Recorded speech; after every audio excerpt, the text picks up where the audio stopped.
Bonjour à toi, bonjour à vous.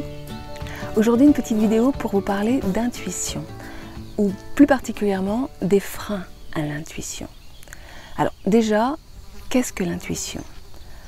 Alors je vais vous épargner les traditionnelles explications, cerveau droit, cerveau gauche, tout ça c'est de la nourriture pour le mental.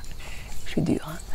Mais bon, pour moi, l'intuition, c'est le langage de l'âme, le langage de notre être profond. Et donc, le langage du cœur. Le cœur est le berceau de notre âme. C'est par le cœur que nous communiquons, que notre être communique avec nous. Et c'est pour ça que c'est par le cœur que notre intuition communique avec nous.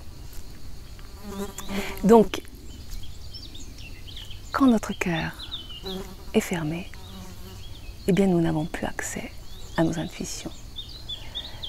Non seulement nous n'avons plus accès par nos intuitions, mais en plus de ça, quand notre cœur est fermé, eh bien nous sommes très souvent envahis par des perturbations émotionnelles, car c'est aussi notre cœur, ce grand alchimiste, qui transmute nos émotions.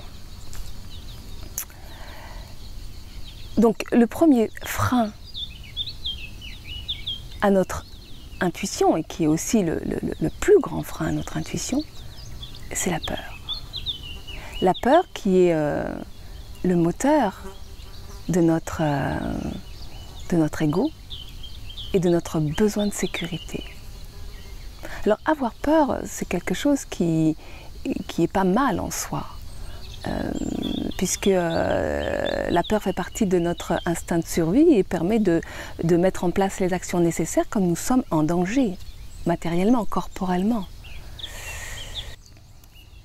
Mais là, en l'occurrence, je parle des peurs irrationnelles, celles que nous avons apprises, que nous avons mises en place suite à notre éducation et à des interdits multiples, et notamment l'interdit d'être ce que nous sommes. Alors, qu'est-ce qu'elle va provoquer, la peur?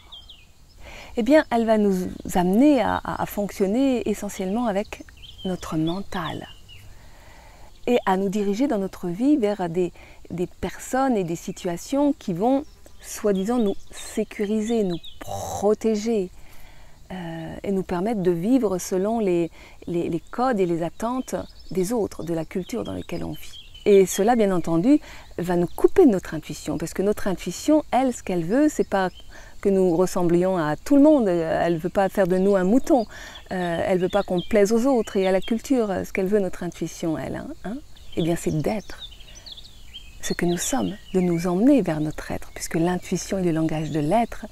L'être se nourrit de lui-même et il a envie d'être au monde, donc il fera tout pour nous y emmener. C'est pourquoi l'intuition, elle va se manifester, j'irais presque par tous les pores de notre peau, en tous les cas par tous nos sens.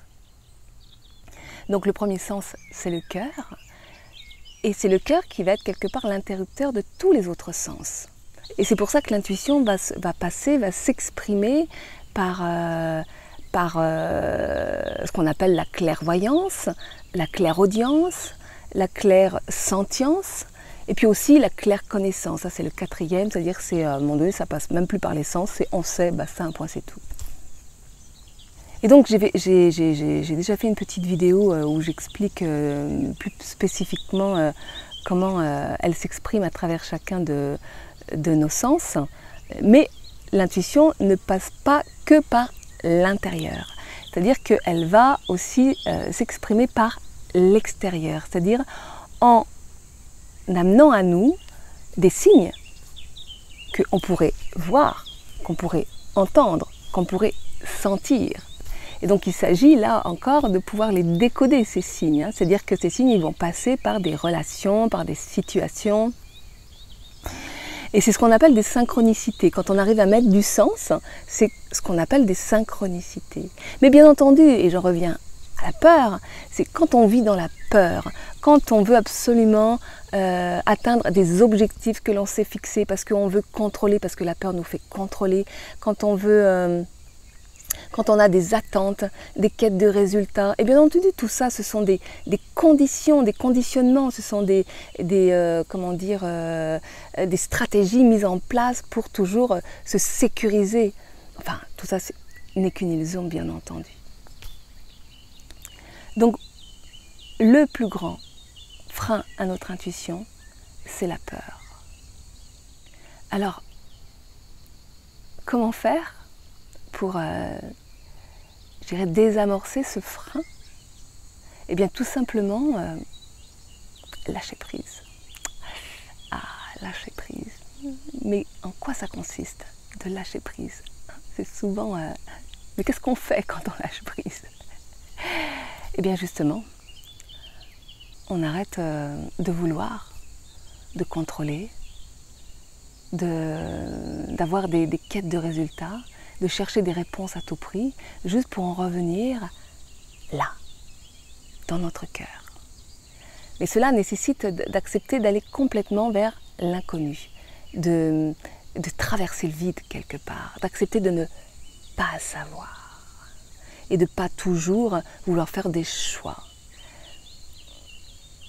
Le cœur ne choisit jamais, il va toujours vers l'évidence, il va toujours vers ce qui fait des petits pétillements à l'intérieur de nous, ce qui nous fait vibrer, ce qui nous fait danser, ce qui nous fait chanter. Et donc, vers ce que nous aimons faire.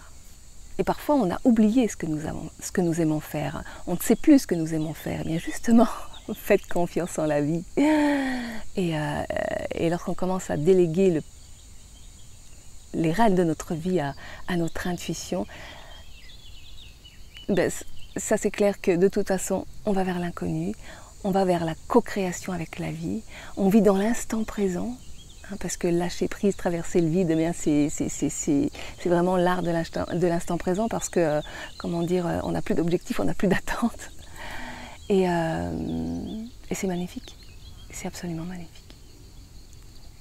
Donc je fais une petite formation de base fin juillet où je délivre les bases de ce que j'appelle la lecture intuitive, qui est une méthode que je pratique de façon professionnelle et qui est une méthode qui peut intéresser aussi bien des personnes qui pourraient avoir envie de l'utiliser de façon professionnelle, mais aussi n'importe qui aimerait aller à la rencontre de son intuition. C'est vraiment une méthode qui permet d'aller rencontrer d'abord par quel canal privilégié notre intuition se manifeste, parce qu'on a tous un canal privilégié.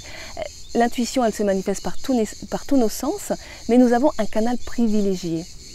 Et lorsque nous sommes coupés de nos sens, de notre senti notamment, parce que depuis notre plus tendre enfance, eh bien, nous sommes très souvent coupés de notre ressenti, de nos émotions, parce que ces émotions qui, soi-disant, nous font souffrir, sont en fait, en réalité, l'expression de ressources qui ont besoin d'être activées, justement pour aller vers qui nous sommes, c'est-à-dire les qualités de notre être. Et ce qui nous fait souffrir en réalité, c'est notre résistance à ces émotions. C'est notre lutte acharnée contre nous-mêmes, ce qui va créer des perturbations émotionnelles. Et donc ces perturbations émotionnelles, eh bien pour ne plus les ressentir, on va tenter de les contrôler. Et c'est comme ça que nous nous inscrivons dans un cercle vicieux et que c'est la peur qui mène la danse. Donc allez rencontrer quel est le canal privilégié d'expression de notre intuition, de notre être. Et puis dans cette formation, je vous apprends aussi à communiquer de façon consciente avec votre intuition, afin de pouvoir lui poser des questions et d'avoir des réponses bien entendu, afin de pouvoir vous orienter dans votre vie. C'est-à-dire, en fait, vous n'avez plus à faire de choix. L'idée, c'est vraiment laisser votre intuition vous guider et aller vers l'évidence qui s'impose. Et donc tout ça, forcément, ça fait traverser des peurs. Donc on va aussi, dans cette formation, apprendre à accueillir ces peurs, à les traverser et à se réconcilier avec ces parts de nous-mêmes qui nous empêchent en fait d'être qui nous sommes. Parce que tant que nous rejetons des parts de nous, dans la peur d'être rejeté, de ne pas être aimé, de ne pas réussir, de ne pas être à la hauteur, dans la peur du manque, dans la peur de souffrir, enfin, etc. Toutes ces peurs qui nous habitent, eh bien, tant que nous sommes régis par ces peurs, eh bien, nous allons vivre dans une version étriquée de nous-mêmes, coupée de ce que nous sommes véritablement, coupée de notre essence. Donc, entrer en contact avec son intuition de façon consciente consiste d'accepter à ne pas savoir, à lâcher prise totalement, c'est-à-dire lâcher le contrôle. Et donc, d'aller vers l'inconnu et de faire un véritable saut dans le vide. Alors pour ceux qui seraient tentés de faire ce saut dans le vide avec moi et qui seraient intéressés de participer à cette petite formation de base de 3 jours qui se déroule donc fin juillet le 26, 27, 28 dans l'Ardèche, eh bien je vous mets un lien sous la vidéo pour en savoir plus sur le contenu de formation. En sachant que dans cette formation, eh bien, je vais vous proposer une alimentation légère aussi. Hein. L'idée, c'est de, eh bien, justement d'alléger un petit peu notre corps, parce que très souvent, parce que c'est aussi, je dirais que tout est imbriqué, hein, parce que souvent nos peurs et notre refus de ressentir nous fait aller vers une alimentation souvent trop lourde, qui va nous couper de nos ressentis et qui va en même temps nous couper de notre intuition. Donc le fait d'aller vers une alimentation plus légère nous permet de réajuster l'antenne que nous sommes avec la vibration de notre être et donc d'être plus en lien avec son langage, donc avec notre intuition. Et puis aussi, ça permet un nettoyage émotionnel, parce que dès qu'on va vers une alimentation plus légère, eh bien, forcément, les émotions qui étaient anesthésiées, eh bien, elles ressurgissent un petit peu, voire beaucoup. Et là, c'est l'opportunité justement de pouvoir les rencontrer, ces émotions, et puis de s'en libérer, hein, de les traverser, de se réconcilier avec, et pour les laisser, comment dire, nous guider vers les qualités et les ressources qui sont juste un tout petit peu derrière. Voilà, eh bien si ça vous tente, je vous laisse aller regarder sur le lien et n'hésitez pas à m'appeler, à me contacter si vous avez besoin de plus de renseignements. Au revoir et belle journée, encore une journée qui s'annonce très très chaude.